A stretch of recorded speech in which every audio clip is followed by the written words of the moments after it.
Hello welcome, स्वागत है आप सभी का द जियो क्लास में। आज हम लोग करने जा रहे हैं अपने आगे का टॉपिक। जैसा कि आप लोगों को अगर याद हो तो हमने क्या किया था, हमने एक्सोजेनिक लैंडफॉर्म को शुरू किया था और उसमें हमने नदी के कार्यों को देखा था। नदी क्या करती है, कैसे करती है ना, ये सारी चीजों को देखा था। और हमने बात की थी कि इसके बाद कुछ लैंडफॉर्म्स हैं, कुछ एजेंट्स हैं, उसकी हम लोग बात करेंगे। तो वो 4 एजेंट्स कौन कौन से थे?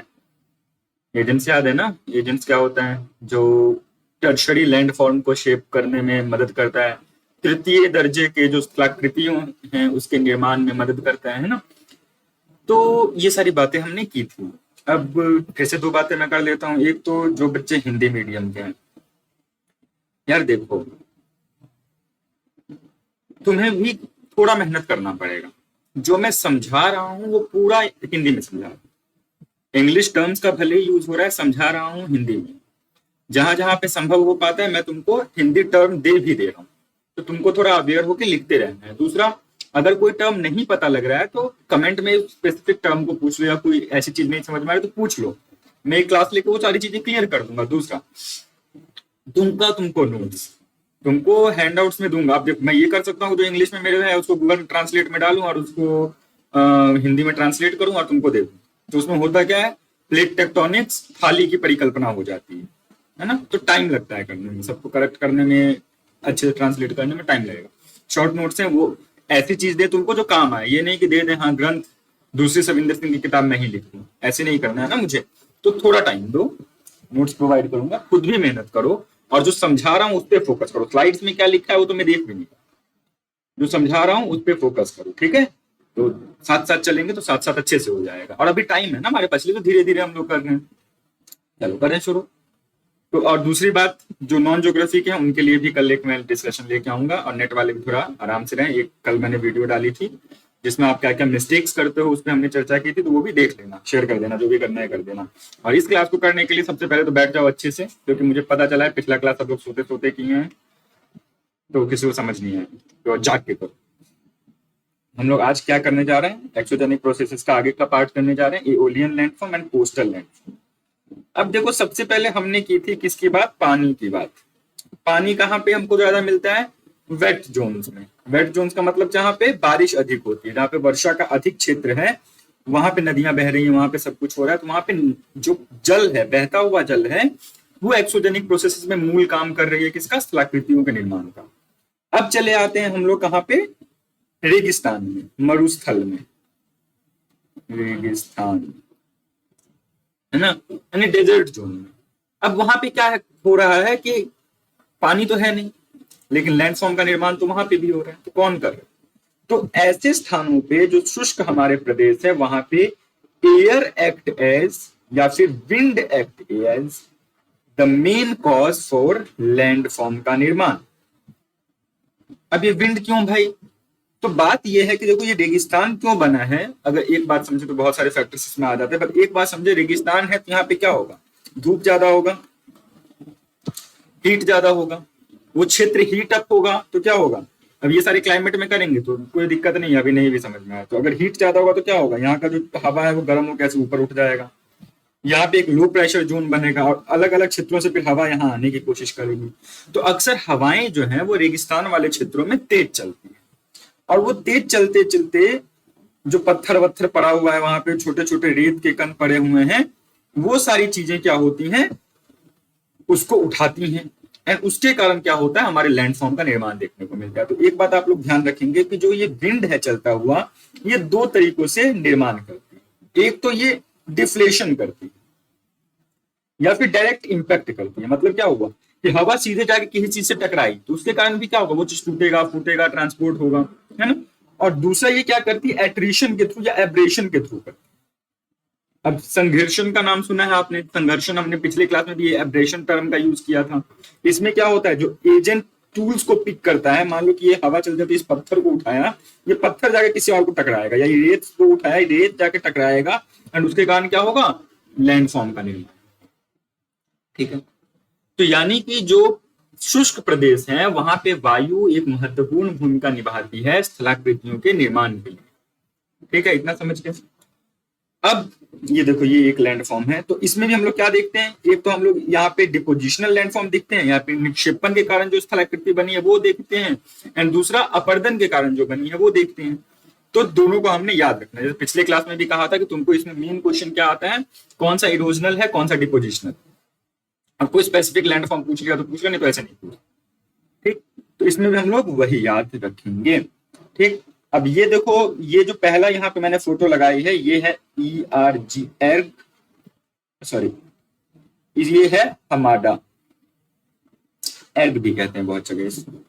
तो ये होता क्या है, देखो यहाँ पे ये बहुत सारे जो पत्थर पड़े हैं, ये ऐसा नहीं था, ये पहले ऐसे ऊंचा सा ऐसे जगह था, इसमें पूरा रेत था, ठीक है, और रेत के बीच में छोटे छोटे पत्थर थे। ये हवा आया, एयर बहा, ये सारे रेत को उड़ा ले गया, और ये जो बड़े पत्थर थे इनको उड़ा नहीं पाए, वो नीचे बैठ गए, तो ये पेवमेंट बना। पेवमेंट कैसा, चलने वाला रास्ता, ठीक है। तो ये जो एक इस तरह का लैंडफॉर्म जो कि इरोजन के कारण बनेगा, और पेवमेंट की तरह जो रास्ता होता है उसकी तरह छोटे छोटे छोटे छोटे पत्थर ऐसे दिखेंगे, तो इस स्थिति को हम लोग हमाडा का नाम से भी जानते हैं, इसको रेग भी कहा जाता है, ठीक है। अगर आपसे पूछे पेवमेंट स्ट्रक्चर कौन सा बनता है एओलियन जोन में, यानी मरुस्थलीय क्षेत्र में हवा के कारण कौन सा ऐसा लैंडफॉर्म है जो पेवमेंट की तरह लगता है, रास्ते की तरह लगता है, तो वो लैंडफॉर्म है रेग या हमाडा। तो आगे हम लोग चल रहे हैं। सबसे पहले हम लोग देख रहे हैं हमारा इरोजनल लैंडफॉर्म, यानी अपर्दनात्मक स्थलाकृति जो है उनके निर्माण के बारे में हम लोग देख रहे हैं। कैसे बना, क्या बना, उस डिटेल में उतना नहीं जाना होता है। इसमें हम लोगों को क्या देखना होता है, हम लोगों को बेसिकली देखना होता है नाम क्या है उसका। तो पहला जो लैंडफॉर्म है उसका नाम है मशरूम रॉक, यानी छत्रक शिला। 50 बार ये लैंडफॉर्म आप लोगों ने देखा होगा, बहुत जगह देखा होगा। इसको गारा भी कहा जाता है सहारा के मरुस्थल में। तो ये है तुम्हारा छत्रक शिला, ठीक है। ये क्या है तुम्हारा, ये छत्रक शिला है। अब ये स्टार्टिंग में कैसे रहा होगा, ये ऐसे रहा होगा, कलर तो देखिए मेरा, ये ऐसे रहा, ठीक है। अब यहां से हवा चली होगी, इस हवा ने ये नीचे के जो रॉक स्ट्रक्चर थे उसको क्या है, इरोड किया है। यहाँ जो सैंड उठा के लाया होगा इसे टकराता होगा, ये इरोड किया है। तो नीचे वाला हिस्सा देखो इरोड हो गया, ये इतने बड़े में से ऐसे जो था उसमें से ऐसे वाला हिस्सा यहाँ से इरोड है, ऐसे वाला हिस्सा यहाँ से इरोड है, लेकिन ऊपर वाला हिस्सा इरोड नहीं हो पाया। तो ये मशरूम देखा है ना तुमने, मशरूम देखा है, तो ये देखो मशरूम की तरह लगा, तो this is called mushroom rock. यानी कि इसमें क्या हो रहा होता है कि ब्रॉड अपर पार्ट होता है, नैरो लोअर पार्ट होता है, ऊपर वाला पार्ट जो होता है वो विस्तृत होता है, नीचे वाला पार्ट जो है संकरा होता है। और नीचे वाला पार्ट कैसे बनता है, हवा के कट के कारण बनता है, ठीक है। हवा जो चल रही है वो नीचे वाले भाग को कट कर रहा है, ऊपर वाला एरिया जो है लीस्ट अफेक्ट हो रहा है, ऊपर वाला हिस्सा अफेक्ट नहीं हुआ है। नीचे वाला जो हिस्सा है वो हवा के कारण अत्याधिक इंपैक्ट हुआ है, उस इंपैक्ट के कारण क्या हुआ, यहाँ पे इरोजन हो गया, यहाँ पे जो इसका ये रॉक था ये इरोडेड हो गया और ये उसको बहा के लेके चला गया। तो इस तरह का स्ट्रक्चर हमें देखने को मिल गया। इसको हम लोग कहते हैं मशरूम रॉक, समझ गए। अब मशरूम रॉक जैसे दिखने वाला एक चीज होता है ये इस तरह का, जिसको हम लोग डिमोइसेलेस कहते हैं, हुडूज कहते हैं। अब देखो बहुत सारे जो बुक है वो हुडूज, डिमोइसेलेस को और मशरूम रॉक को अलग अलग डील करते हैं। बहुत सारे जो रॉक्स हैं वो मशरूम रॉक और डिमोइसेलेस को एक ही मानते हैं कि डिमोइसेलेस और मशरूम रॉक और डिमोइसेलेस। लेकिन बहुत सारी किताबें मशरूम रॉक को अलग डिस्कस करती हैं, डिमोइसेलेस को अलग डिस्कस करती हैं, लेकिन देखने में ऑलमोस्ट एक जैसी लगता है। देखो मशरूम रॉक भी देखो ऊपर से ये बड़ा है, नीचे से नैरो है। डिमोइसेलेस भी देखो ये ऊपर से स्ट्रांग है, नीचे से थोड़ा नैरो है। फर्क यहाँ पे क्या देखने को मिलता है कि ये वाला जो स्ट्रक्चर है ये पूरा एक टाइप का ही रॉक माना जाता है, और नीचे वाला जो भाग है वो हवा के ज्यादा प्रभाव में था इसलिए ज्यादा इरोजन हुआ। ऊपर वाला भाग हवा के ज्यादा प्रभाव में नहीं था इसलिए ज्यादा इरोजन नहीं हुआ, इसलिए नीचे नैरो है ऊपर ब्रॉड, तो मशरूम बना। डिमोइसेलेस में क्या होता है, ये जो ऊपर वाला भाग है ये हार्ड रॉक का बना, ठीक है। डिमोइसेलेस में यूजुअली ये माना जाता है कि जो अपर पार्ट है उसका वो हार्ड रॉक से बना हुआ है, नीचे वाला पार्ट है वो रिलेटिवली सॉफ्टवेयर रॉक से बना हुआ है। तो हवा के इंपैक्ट में क्या होता है, ये इरोडेड रहता है, ऊपर वाला इरोड हो नहीं पाता। तो इस तरह से खड़ी आकृतियां हमें देखने को मिलती है, इसको हम लोग डिमोइसेलेस कहते हैं। रॉक पिलर्स जो कि बॉटम में सॉफ्ट रॉक है, टॉप में हार्ड रॉक। तो हार्ड रॉक स्लो इरोजन होगा, सॉफ्ट रॉक जल्दी इरोजन होगा। तो ऊपर क्या ये रेजिस्टेंट रॉक है, तो अगर तुमसे कहे ऐसा एओलियन लैंडफॉर्म, ऐसा हवा से निर्मित, अब डिमोइसेलेस को देखो, डिमोइसेलेस ही किताबों में लिखा हुआ है, यहाँ पे छत्रक शिला कई जगह पे लिखा हुआ है, ठीक है, बट इसको डिमोइसेलेस ही आता है हिंदी में भी। अब ये डिमोइसेलेस क्या है, ये डिमोइसेलेस, ये जो पेंटिंग है ये पैब्लो पिकासो की पेंटिंग है, ठीक है, इसका भी नाम डिमोइसेलेस समथिंग समथिंग है। डिमोइसेलेस का मतलब होता है यंग वुमेन, यंग गर्ल, ऐसा कुछ मतलब होता है। ये जो स्ट्रक्चर है देखो, ये डिमोइसेलेस स्ट्रक्चर है। तो ये जिस तरह की पेंटिंग है उसी तरह से यहाँ पे देखो, अगर तुम ये स्थलाकृतियों को देखो तो कुछ ऐसा ही दिखता होगा लोगों को, क्रिएटिव लोग, ठीक है। तो ये पैब्लो पिकासो की पेंटिंग डिमोइसेलेस। डिमोइसेलेस कहाँ पे मिल रहा है तुमको, हमारे, इसको हुडूज भी कहते हैं, मैंने बताया था। कहाँ पे मिल रहा है तुमको, ये मिल रहा है तुम्हारे रेगिस्तानों के अंदर। कहाँ, जहां पे ऊपर वाला भाग हार्ड रॉक है, नीचे वाला भाग सॉफ्ट रॉक, ठीक है। मशरूम रॉक में क्या हुआ, नीचे इरोजन ज्यादा होता है, क्यों, नीचे हवाएं तेज होती हैं, ऊपर हवाओं के इंपैक्ट में वो नहीं होता है, इसलिए वहां पे क्या होता है, कम इरोजन होता है। ये दोनों अंतर समझे। बट बहुत जगह डिमोइसेलेस मशरूम रॉक का एक ही मान के चलते हैं, बट हम लोगों ने थोड़ा डिफ्रेंशिएट किया उसको, ठीक है। तो ये छोटा सा ही हम लोगों का काम है, ज्यादा बड़ा आज नहीं होगा। उसके बाद है यार्डन्स। ये देखो, ये यार्डन्स, ठीक है, ये यार्डन्स। यार्डन्स क्या होता है, देखो ये पहले ये ऐसे पूरी आकृति होगी, ऐसे ये सब जगह ये ऐसे ऐसे बना होगा। अब ये इरोजनल लैंडफॉर्म है, तो इसमें क्या होता है, जब एक ही दिशा में हवा चल रही होती है, मान लो कि ये पहले ऐसे ऐसे लैंडफॉर्म, और एक ही दिशा में यहाँ पे ऐसे हवा चल रही होती है, ऐसे हवा चल रही होती है, यूनिडायरेक्शनल, ऐसे तेज एक ही दिशा में चल रही है। तो ये क्या होता है, यहाँ पे बार बार इरोजन करता जाएगा, तो ये ऐसे रह जाएगा, और ये इरोजन एक गलियारा बना लेगा, ये इधर से एक गलियारा बना लेगा, एक इधर से एक ये गलियारा बना लेगा, है ना। तो इस तरह से जब भी तुम्हें निर्माण देखने को मिलेगा तो उसको हम लोग यार्डन्स कहते हैं। जैसे कि यहाँ पे ये ऐसे पूरा होगा पहले, अब यहाँ से हवा चली होगी, यूनि डायरेक्शनल हवा चली होगी, तेज हवा चली होगी, तो यहाँ पे ये देखो इरोजनल हुआ है, और ये वाला पार्ट रह गया, ये वाला पार्ट रह गया, ये वाला पार्ट रह गया। जब इस तरह का तुमको स्ट्रक्चर देखने को मिलेगा तो इसको हम क्या कहते हैं, इसको हम लोग यार्डन्स के नाम से जानते हैं। लॉन्ग ग्रूव्स देखो यहाँ पे देखने को मिलता है, लॉन्ग इस तरह से गुफाएं एक तरह की देखने को मिलती है। इसको रिज एंड बरो स्ट्रक्चर भी कहते हैं, रिज एंड बरो। किस स्ट्रक्चर को रिज एंड बरो कहा जाता है वो ध्यान रखना, ये स्ट्रक्चर है, हिंदी में भी वही है, रिज एंड बरो के नाम से ये जान रहे हैं। रिज क्या, ऊंची छोटी छोटी उठी हुई पहाड़ियों को हम लोग रिज कहते हैं, ठीक है। कटिका, कटिका शब्द का शायद प्रयोग किया जाता है रिज के लिए, ठीक है। तो ये कैसे बना है, नाम याद जरूर रखना, यार्डन्स है ये, ठीक है। कैसे बना है, रॉक्स की कटिंग से बना है। जब यूनिडायरेक्शनल हमारी हवाएं चल रही थी तो ग्रूव्स का निर्माण हुआ है, गुफाओं का निर्माण हुआ है एक तरह से। इस तरह का जब भी तुमको लैंडफॉर्म देखने को मिले तो इसको हम लोग क्या कहते हैं, यार्डन्स कहते हैं। चाइना के टकलामाकान डेजर्ट में और गोबी डेजर्ट वाले क्षेत्रों में ये अधिक देखने को हमें मिलता है, ठीक है, समझ के। अगला लैंडफॉर्म है इंसेलबर्ग। देखो इंसेलबर्ग एक इंटरेस्टिंग लैंडफॉर्म है। इंसेलबर्ग का अर्थ ही होता है माउंटेन, जर्मन भाषा, या फिर आइलैंड माउंटेन। इसमें होता क्या है कि पहले ये लैंडफॉर्म कुछ इस तरह का है, ये बड़ा सा ऐसे लैंडफॉर्म है, आइलैंड है देखो, ठीक है। ये उठा हुआ एक बहुत विस्तृत क्षेत्र। यहां पे एक चीज होता है जिसको हम लोग कहते हैं पैरेलल रिट्रीट। अब पैरेलल रिट्रीट क्या होता है ये जान लो, बट इसको बहुत विस्तृत रूप से चलने की जरूरत नहीं है, ठीक है। विस्तृत रूप से चलने की इसमें जरूरत नहीं है, बट तुम्हें पैरेलल रिट्रीट पता होना चाहिए। पैरेलल रिट्रीट क्या है, देखो पहले ये क्षेत्र है ऐसे, अब क्या है, इधर से भी हवा इरोड कर रहा है, इधर से भी हवा इरोड कर रहा है। तो ये क्या हो रहा है, यहाँ पे स्लोप, जो ये स्लोप था, स्लोप का रिप्लेसमेंट, स्लोप धीरे धीरे आगे बढ़। अभी जो स्लोप रिप्लेसमेंट की थ्योरी है, स्लोप रिप्लेसमेंट क्या होता है, ये जियोमॉर्फोलॉजी आगे तुम लोग पढ़ोगे आई थिंक एमए में, तो वहां पे याद है। तो ये स्लोप शायद बीए के फाइनल में भी होगा, ये स्लोप रिप्लेसमेंट मैं देख लूंगा एक बार। लेकिन वो क्या है, पैरेलल रिट्रीट क्या है, ये एक इसका स्लोप है, एक इसका स्लोप है, इधर से भी हवा चल रही है, इधर से भी हवा चल रही है। धीरे धीरे क्या हो रहा है, इस सरफेस पे इरोजन हो रहा है, इस सरफेस पे इरोजन हो रहा है, और यहाँ का पार्ट टूट टूट के ये अलग होता जा रहा है, अलग होता जा रहा है, अलग होता जा रहा है।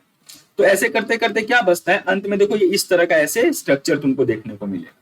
लास्ट एकदम बहुत ज्यादा इरोजन जब हो गया, पैरेलल रिट्रीट हो गया, तब ऐसा तुमको देखने को मिलेगा। कहां, जहां पे ये अब होने को तो ये भी इरोड हो जाए, लेकिन हो सकता है कि ये कोर में क्या हो, हार्ड रॉक का स्ट्रक्चर। तो जब इस तरह का तुमको स्टीपी माउंटेन मिले देखने के लिए, देखो ये ऐसे, ठीक है, ये पहले कैसे था, ये पहले पूरा ऐसे था।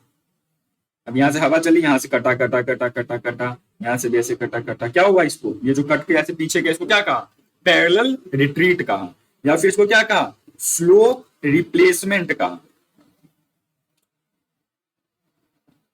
ठीक है, ढाल पीछे हटा, या फिर इसको पैरेलल रिट्रीट कहा। उसके कारण जो तुम्हारा एयर में लैंडफॉर्म बना है उसको इंसेलबर्ग कहते हैं। ठीक, अब है ये ज्यूगन। ज्यूगन क्या होता है, ये इसको हम लोग इंक पॉट स्ट्रक्चर भी कहते हैं। इंक पॉट, इंक पॉट देखो ऐसे ऐसे इंक पॉट होता है, देखो तुम लोग कितने लोगों ने यूज किया, बहुत सारे लोगों ने किया होगा। तो इंक पॉट है, इसमें क्या है, पहले देखो कि ये वाला इंक पॉट का जो ये हिस्सा है ये पूरा ऐसे था, ऐसे पूरा ऐसे जमीन में ऐसे। ठीक, अब ये इसके कारण अब हवा चली, हवा के कारण क्या हुआ, यहाँ पे कटाव हो गया सॉफ्ट रॉक का। और ये जो इसका ढक्कन वाला हिस्सा है, ये ढक्कन वाला हिस्सा देखो ये ऐसे बाहर दिख रहा है, और बाकी का इंक पॉट अंदर। पहले ये ऐसे पूरा था, लेकिन यहाँ पे इरोजन हो गया। ठीक है, तो इंक पॉट स्ट्रक्चर को हम लोग ज्यूगन कहते हैं। ये उन क्षेत्रों में होता है जहाँ पे बहुत हाई जो डायगोनल रेंज ऑफ टेम्परेचर होता है वो काफी अलग होता है। ठीक है, तो उस तरह के स्ट्रक्चर में तुम्हें क्या देखने को मिलता है, हमको ज्यूगन देखने को मिलता है। ठीक, समझ में आया। अब यह है ड्रिकांटर। ड्रिकांटर देखो क्या होता है, ये पहले ऐसे बड़ा सा ऐसे पत्थर था, ऐसे गोल पत्थर, हवाएं चली, ये देखो साइड से तराशा गया, तराशा हुआ चट्टान, इसको ड्रिकांटर कहते हैं। कई बार इसको हम तुम लोगों ने वेंटीफेक्ट के नाम से भी जाना होगा। ड्रिकांटर को भी हिंदी में ड्रिकांटर ही कहते हैं। सविंदर सिंह की किताब, सविंदर सिंह सर की किताब में भी वही लिखा हुआ, मैंने देखा, इसको वेरीफाई किया। तो ड्रिकांटर इज ड्रिकांटर। तो क्या हो गया, इसका 3 फेस ऐसा है, ये देखो ये पहले ऐसे पत्थर होगा गोल सा, बट हवा चली, विंड ने इरोड किया, इरोड करने का ये देखो ये इसके 2-3 साइड क्या होते हैं, बहुत अच्छे से तराश दिए जाते हैं हवा से। तो ये तराशे हुए चट्टानों को ड्रिकांटर कहते हैं, या वेंटीफेक्ट कहते हैं, या ड्रिकांटर कहते हैं, जो भी तुम इसको कहना चाहते हो। ठीक है, तो ये रॉक भी तुमको कहाँ देखने को मिलता है, एयर वाले क्षेत्र में, कहाँ, मरुस्थल वाले क्षेत्र में देखने को मिलता है। ठीक, अब इसमें मजे की बात यह है कि जब तुम एयर का लैंडफॉर्म देख रहे हो तो डिपोजिशनल इरोजनल ही तुमको मूल रूप से याद करना है। तो अगर तुम डिपोजिशनल याद कर लो, सैंड ड्यून्स, एकदम इजी समझ लो। ठीक है, बालू स्तूपिका इसको शायद कहते हैं, रेत स्तूपिका, सैंड ड्यून्स। सैंड ड्यून्स 2-3 प्रकार के हैं हमारे, एक को कहते हैं बारखेंस, एक को कहते हैं सीफ, और एक को कहते हैं लॉन्गिट्यूडनल ड्यून्स, है ना, यही 2-3 है। यस,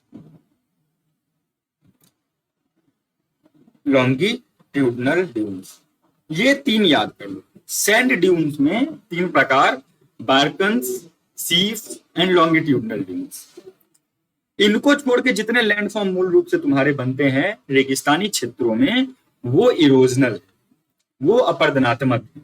और ये जो 3 हैं ये हमारे निक्षेपण वाले। ठीक है, इसमें एक आ गया रिपल मार्क। रिपल मार्क कुछ नहीं होता है, हवा के चलने के कारण जो मरुस्थल में निशान ऐसे बना होता है उसको हम लोग रिपल मार्क्स कहते हैं। ठीक है, पहली बात ये जानो। अब ये जो सैंड ड्यून्स होते हैं ये अलग अलग प्रकार के हो सकते हैं, जैसे मैंने कहा बारचन, सीफ एंड लॉन्गिट्यूड। जब ये पूरा इस तरह से चंद्राकार हो, कैसा, क्रिसेंट शेप, चंद्राकार, उसको बारकन्स कहते हैं।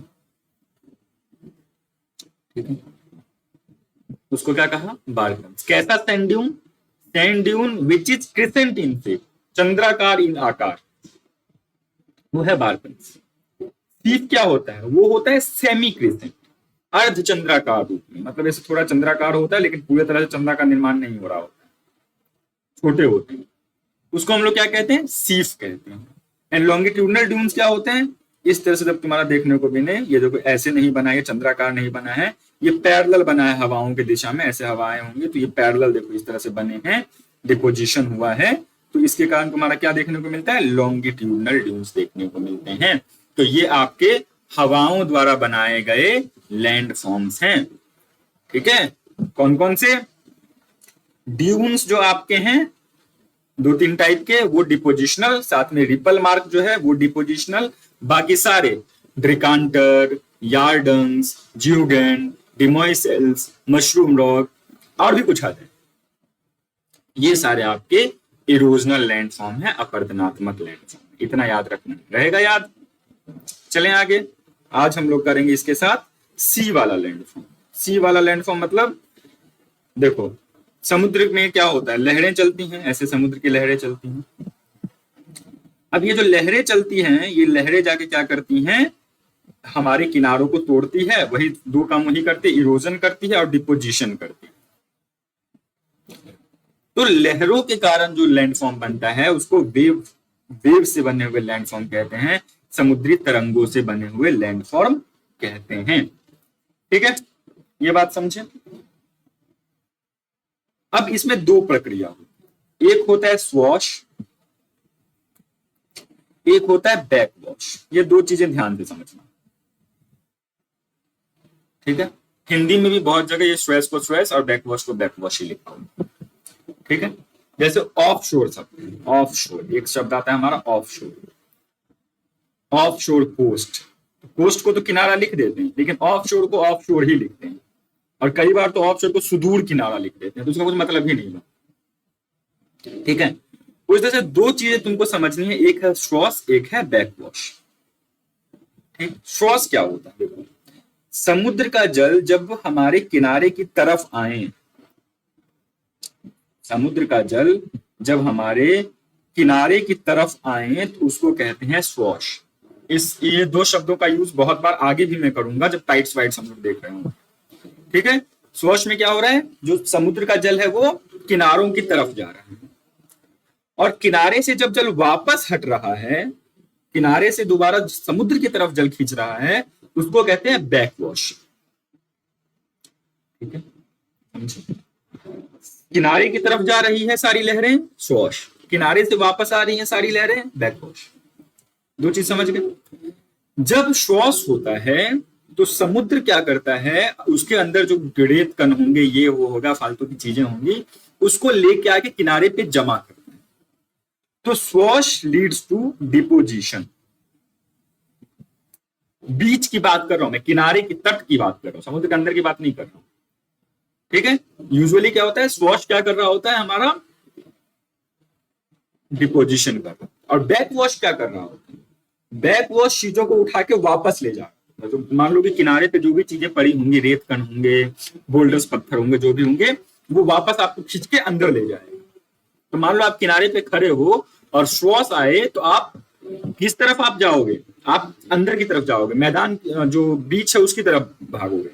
लेकिन अगर बैकवॉश करंट होगा तो वो आपको समुद्र की तरफ खींचेगा। जो लोग पोस्ट पे गए वो ये समझेंगे, कभी कभी जब लहर आती है तो हमको अंदर की ओर धकेलती है, कभी कभी समुद्र की ओर खींचती है। तो स्वॉश एंड बैकवॉश। ठीक है, जिन क्षेत्रों में, जिन किनारों में, जिन कोस्टल क्षेत्र में स्वॉश स्ट्रॉन्ग होगा एंड बैकवॉश वीक होगा, वहां पे डिपोजिशन ज्यादा होगा, डिपोजिशनल लैंडफॉर्म तुम्हें ज्यादा देखने को मिलेगा। जिन किनारों पे बैकवॉश ज्यादा होता होगा और श्वास का इंपैक्ट कम होगा, वहां पे इरोजनल लैंडफॉर्म तुम्हें ज्यादा देखने को मिलेगा। ये दो बात समझे। 1 मिनट लगेगा तुम्हारे दिमाग को प्रोसेस करने में। बताओ 1 मिनट लगेगा तुम्हारे दिमाग को प्रोसेस करने में, ये समझ लो कि क्या मैंने कहा। स्वॉश एंड बैकवॉश का इरोजन एंड डिपोजिशन लैंडफॉर्म बनाने में बहुत महत्वपूर्ण योगदान है। इतनी बात समझ गए।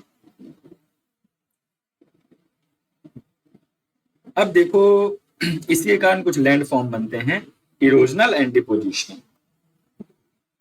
ऐसे आ जाओ, इरोजनल एंड डिपोजिशनल। तो सबसे पहले हम लोग देखते हैं इरोजनल। अब देखो, ये प्राचीन काल में क्या था, ये जो लैंडफॉर्म तुमको कटा हुआ दिख रहा है, ये यहां तक था, ऐसे यहां तक, मतलब ये पूरी की पूरी जो भूमि थी, यहां तक ऐसे थी, पूरी ऐसी पूरी भूमि थी, एकदम पेड़ पौधे थे आगे तक।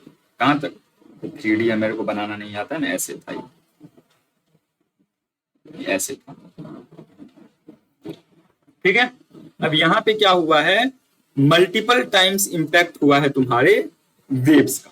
तो वेव ने इरोजन किया तो कुछ लैंडफॉर्म बने। तो लैंडफॉर्म को बारी बारी से देख लेते हैं। जो सबसे इंपॉर्टेंट है, वेव कट प्लेटफॉर्म।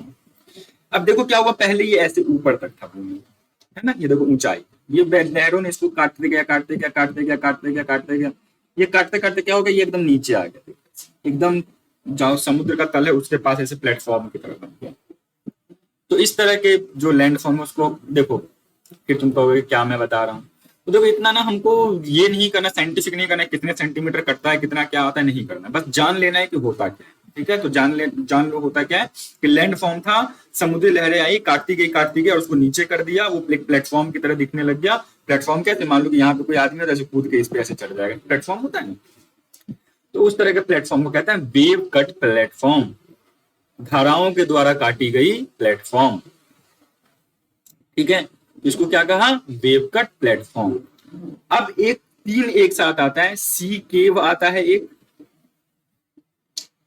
सी आर्च आता है एक, सी स्टैक आता है एक, और एक पिलर भी आता है। यही 4-5 हैं तुम्हारे, एक वेव कट प्लेटफॉर्म, ये तो याद हो जाना चाहिए अभी। समुद्री धाराओं का इरोजनल लैंडफॉर्म क्या क्या है, वेव कट प्लेटफॉर्म, सी केव, सी आर्च, सी स्टैक और पिलर, इतना ध्यान रखो। अब देखो ये क्या है, अब यहां पे देखो ये ध्यान से, अब ये क्या कर रहा है, देखो ये धाराएं यहाँ पे, ये पहले ऐसे जमीन था, ये धाराएं यहाँ पे बार बार इंपैक्ट करते करते करते करते ये गुफा जैसा निर्माण कर दिया, है ना। तो जब इस तरह का निर्माण होगा इसको सी केव कहते हैं। ठीक है, यही सी केव जब बड़े हो जाएं, देखो इतने बड़े हो जाएं, अब ये कैसा लग रहा है कि ये इसको ऐसे रोक के रखा हुआ ऊपर वाले भाग, तो इसको हम लोग सी आर्च कहते हैं। इस तरह का जब तुम्हें स्ट्रक्चर देखने को मिले जो ऊपर से ऐसे हो, उसको सी आर्च कहते हैं। और जब क्या होगा, ये इरोजन होता जाएगा और ये पूरा टूट जाए और इस तरह से स्तंभ खड़ा हुआ दिखे तुमको, देखो प्राचीन काल में कैसा होगा, ये वाला भी इसके साथ जुड़ा होगा, ये पूरा ऐसे बना हुआ होगा, इसमें हवा, इसमें ये लहरों ने काम करना शुरू किया तो सी केव बना, फिर से केव बड़े हुए तो सी आर्च बने, और फिर ऊपर से इसका छत टूट गया तो ये वाला भाग बेचारा बच गया है, इसको हम लोगों ने सी स्टैक कहा। ठीक है, जब मल्टीपल केव्स को जोड़ने वाली ऐसे छोटे छोटे पिलर्स होते हैं, इसको हम लोग पिलर कहते हैं, सी पिलर के, समझे। फिर समझो, देखो ये पहले वैसे पूरा था, ये यहां तक था ऐसे, यहां से क्या हुआ, लहरें गई, लहरों ने क्या किया, यहाँ पे सी केव्स का निर्माण किया। ठीक है, सी केव्स बढ़ते बढ़ते क्या बनेंगे, यहाँ पे सी आर्च बनेंगे, आर्च के ऊपर वाला हिस्सा अलग हो गया तो यहाँ पे ये देखो क्या बना, सी स्टैक बना। यहाँ पे देखो ये पहले ये ऐसे था ऊपर तक, इरोजन होते होते ये नीचे आ गया, देखो एक प्लेटफॉर्म नुमा लग रहा है, इसको हमने क्या कहा, वेव कट प्लेटफॉर्म। इतनी चीज बस ध्यान रखनी है। वेव कट प्लेटफॉर्म क्या है, smooth marine platform cut by ocean waves at coast line, तट के ऊपर समुद्र वेव्स के द्वारा काटे गए प्लेटफॉर्म को वेव कट प्लेटफॉर्म कहते हैं। ठीक है, कनकेव अपवर्ड होता है, अपवर्ड तरफ इस तरह से उठा हुआ होता है, बहुत सारे वेव्स के बॉम्बार्डमेंट के कारण, मतलब बहुत बार उस पर वेव ने असर किया है उसके कारण बने हैं। फिर सी केव, वही कैविटी का निर्माण, सी आर्क, जब सी कोस्ट पे इस तरह का देखने को मिलता है जब वो इरोजन हो गया है ज्यादा, जब ये आइसोलेटेड पिलर तुमको देखने को मिले उसको सी स्टैक कहते हैं। ठीक है, तो ये 4-5 क्या है, यही 4-5 यहाँ पे आपको दिए हुए हैं इरोजनल लैंडफॉर्म। ये तो बहुत आसान है, याद रखना, वेव कट प्लेटफॉर्म, सी केव, सी आर्च, पिलर और स्टैक। ठीक है, ये 5 याद रखना। ठीक, आगे चलो डिपोजिशन पे आओ, ये तो जल्दी से खत्म कर दूंगा। डिपोजिशन में देखो क्या होता है, ये समुद्र, पहले ये देखो 2 तरह से करंट आती है, एक इस तरह से करंट आती है धाराएं, और एक क्या होता है बीच के समानांतर धाराएं चलती हैं। तो बीच के जो समानांतर धाराएं चल रही होती है उसको हम लोग लॉन्ग शोर करंट कहते हैं। ठीक है, जो ये तट से दूर चल रही होती है इसको ऑफ शोर करंट कह रहे होते हैं, ये ध्यान रखना। तो लॉन्ग शोर करंट हमारे निर्माण किसका करती है, डिपोजिशनल लैंडफॉर्म का निर्माण करती है। ठीक है, अब देखो क्या क्या हो सकते हैं, ये क्या करती है, रेत को जमा करती है। ये रेत जमा होने के अलग अलग प्रकार हैं, उसको हम लोग अलग अलग नाम से जानते हैं, जैसे कि सॉरी, सबसे पहले ये देखो ये बे है, बे क्या होता है, 3 तरह से ये लैंड से घिरा हुआ और एक इसका मुंह होता है जिससे कि जल इसके अंदर आए, है ना, बे ऑफ बंगाल जैसे 3 तरह से घिरा होता है भूमि से, एक तरह से हम लोग देख रहे हैं। ठीक, तो ये बे है। जब बे के एक किनारे पे, खाड़ी के एक किनारे पे इस तरह से हुकनुमा आकृति बन जाए, किसका, सैंड का, रेत का हुक नुमा आकृति, यहाँ पे डिपॉजिट होते जाए, डिपॉजिट होते जाए, डिपॉजिट होते जाए, और ये हुक नुमा देखो आकृति बन जाए एक एक भाग पे, एक किनारे पे, किसका, माउथ ऑफ बे के ऊपर, तो उसको हम लोग स्पिट कहते हैं, सैंड स्पिट, हिंदी में भी स्पिट ही कहा गया है। ठीक है, समझे। अब देखो आगे चलो, अगर ये बे के दोनों साइड, बे के दोनों साइड डिपोजिशन हो जाए और ऐसे लगेगा वो बे को बंद कर देगा, ठीक है, बे को वो बंद कर देगा, उसको हम लोग क्या कहते हैं, उसको कहते हैं माउथ बार, बे माउथ बार, या फिर खाड़ी रोधिका इसको कहते हैं। हिंदी में क्या कह रहे हैं इसको, खाड़ी रोधिका कह रहे हैं, यानी कि ये खाड़ी है देखो तुम्हारा, और इसको ये रोधिका का काम करे, रोक रही है जल, जब दोनों साइड से बंद होने लग जाए एक तरह से, और छोटा सा इनलेट बचे जिससे कि जल अंदर आ, इसको बे माउथ बार कहते हैं। दूसरा है बैरियर आइलैंड, जब ये तट है आपका, ये किनारा है, तट से दूर सैंड का इस तरह से डिपोजिशन होकर एक आइलैंड की तरह बन जाए, तो उसको हम लोग कहते हैं बैरियर आइलैंड। ठीक है, जब ये बैरियर आइलैंड लैंड के समीप होता है, तो बैरियर आइलैंड और लैंड के बीच में जल की धारा ट्रैप हो जाती है। तो इस तरह से जो जल की धारा ट्रैप हो गई, इसको हम लोग लगून कहते हैं। लगून आपने बहुत बार ये शब्द सुना होगा। तो कैसे हुआ है, डिपोजिशनल लैंडफॉर्म बना है, ये डिपोजिशन हो गया यहाँ पे सैंड का, किसके, लैंड के समीप, और उस बैरियर आइलैंड और उस भूमि के बीच में क्या हुआ है, जल रुक गया है, जल जमा हो गया है, उसको हम लोग क्या कह रहे हैं, उसको हम लोग लगून कह रहे हैं।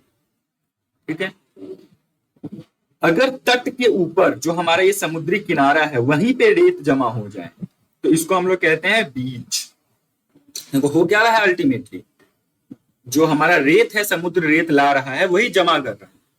तो अगर वो हमारा बे के एक साइड पे हुकनुमा जमा हो, तो उसको सैंड स्पिट कहते हैं, दोनों साइड जमा हो तो उसको बे माउथ कहते हैं या माउथ बार कहते हैं।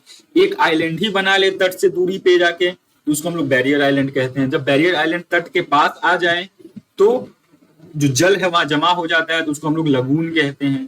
ठीक है, अगर वही रेत हमारे भूमि पे आके जमा हो जाए, भूमि पे मतलब किनारे पे आके जमा हो जाए वही रेत, तो उसको बीच कहते हैं। बीच का नाम सुने हो ना, जुहू बीच। अब एक इंटरेस्टिंग यहाँ पे लैंड फॉर्म आता है टम्बोलो। ठीक है, यहाँ पे देखो ये आता है टम्बोलो। यहाँ पे अगर आप देखो तो ये वाला जो भाग है टम्बोलो का, ये देखो ये आइलैंड है, ये बैरियर आइलैंड नहीं है, असली वाला आइलैंड है, और ये हमारा मेन लैंड है, मुख्य भूमि है, ये हमारा क्या है, आइलैंड है। अब ये आइलैंड और मुख्य भूमि के बीच में ऐसे रेत जमा हो जाए, रेत जमा हो जाए, रेत जमा हो जाए, और इस तरह से ये एक ब्रिज नुमा आकृति बन जाए जो मेन लैंड को तुम्हारे सी आइलैंड से कनेक्ट कर रही हो, तो उस तरह का जो डिपोजिशनल लैंड फॉर्म है उसको हम लोग टम्बोलो। तो क्या क्या तुमने देखा, बीच, सैंड स्पिट, बे माउथ बार, बैरियर आइलैंड, सी और टम्बोलो। ठीक है, बैरियर आइलैंड को हम लोग संयोजिका आइलैंड को क्या कहते हैं, आइलैंड को बताओ क्या कहते हैं कमेंट में। ठीक है, तो इसको संयोजिका बेसिकली कहते हैं, बैरियर को हम लोग संयोजिका कहते हैं। ठीक, तो ये सारी चीजें थी तुम्हारी कोस्टल लैंडफॉर्म एंड कौन सा, एओलियन लैंडफॉर्म। तो तुम इसमें बहुत ज्यादा अगर तुमको समझ में ना आए तो कोशिश करना कि समझ जाओ कैसे क्या बना है, लेकिन फिर भी ना आए तो कम से कम इतना याद कर लेना कि वो इरोजनल है कि डिपोजिशनल है और किस क्षेत्र में बना हुआ है। ठीक है, ये बहुत जरूरी है। ओके, तो छोटा सा ही क्लास था, आज का क्लास को हम लोग यहीं पे खत्म करते हैं। बहुत, अब देखो अगला भी जो है कोस्टल और उसमें लैंड फॉर्म ही याद करना है, बहुत ज्यादा दिमाग उसमें समझने वाली चीज नहीं है, रट्टा मारो आगे बढ़ो वाली नीति यहाँ पे चलना है। ठीक है, रट्टा मारो आगे बढ़ो, मैंने तुमको बता दिया। ये देखो जियो का ऑफर आ गया मेरे को, इसको साइड कर देते हैं। तो रट्टा मारो नीति के अंतर्गत तुमको क्या करना है, तुमको अपना इनमें जो लैंड फॉर्म्स का मैं नाम बताया उनको याद कर लेना है, कैसे बना है। अगर नहीं भी समझ में आया तो कोई बात नहीं, और नोट्स भेजते रहो हम लोगों को। एक टेस्ट का रिजल्ट आप लोगों के मेल पे भी चला गया होगा, और दूसरा टेस्ट संडे को 8 बजे होगा। अब ये टाइमिंग यही रहेगी, 3 बजे। और परेशान मत हो, हिंदी वाले भी समझने की कोशिश करो। नाम आपको ढूंढ सकते हो तो ढूंढ लो, नहीं तो मैं तो प्रोवाइड करूंगा ही, बस सेक्शन खत्म हो जाए उसके बाद ही प्रोवाइड कर पाऊंगा, क्योंकि टाइम लगता है। गूगल ट्रांसलेट करके मैं आपको एज इट इज नहीं दे सकता हूँ। ठीक है, तो मिलेंगे हम लोग नेक्स्ट क्लास में। थैंक यू सो मच, पढ़ते रहिए, रिवीजन करते रहिए। नहीं समझ में आया तो वो भी बता दीजिएगा ताकि फिर समझा सकें हम लोग, लेकिन अपनी मेहनत भी जारी रखनी है। ओके, चलो, थैंक यू सो मच, जय हिंद।